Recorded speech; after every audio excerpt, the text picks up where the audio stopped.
আল উসরি ইউসরা, ইন্না মাআল উসরি ইউসরা। নবী হে, কষ্টের পরেই আছে সুখ, দুঃখের পরেই আছে আনন্দ। সব সময় মানুষের সময় একরকম কাটে না।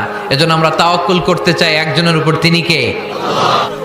যখন তোমার মন খারাপ হয় তুমি সূরা ইনশিরাহ তেলাওয়াত করো, কেননা সূরা ইনশিরাহর ভেতরে আল্লাহ এমন মোটিভেশনাল কথা রেখে দিয়েছেন, এমন ইন্সপায়ারেশন রেখে দিয়েছেন, আপনি পড়লেই আপনার হৃদয়টা শীতল হয়ে যাবে। এই সূরাটাকে আমরা 3 ভাগে ভাগ করব। এই সূরার প্রথম 4 আয়াতে আল্লাহ তাআলা বিশ্বনবীর প্রতি কি নেয়ামত দিয়েছেন সেটার বর্ণনা করেছেন। প্রথম 4 আয়াতে নেয়ামতের বর্ণনা, তারপরের 2 আয়াতে বিশ্বনবীকে দিয়েছেন সান্ত্বনা, আর শেষ 2 আয়াতে দিয়েছেন দিক নির্দেশনা। খেয়াল করে শুনেন, প্রথম 4 আয়াতে তিনি দিয়েছেন নেয়ামতের বর্ণনা, পরের 2 আয়াতে তিনি দিয়েছেন আমার প্রিয় নবীকে সান্ত্বনা, আর শেষ 2 আয়াতে তিনি বিশ্বনবীকে দিয়েছেন নির্দেশনা।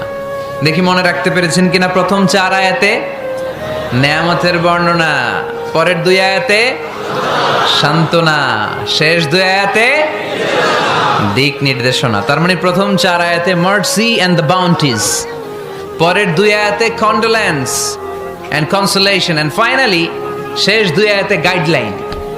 তো আসুন আমরা দেখি কি সান্ত্বনা দিল, কি নিয়ামতের বর্ণনা দিল। আল্লাহ বললেন, আলাম নাশরাহ লাকা সাদরাক।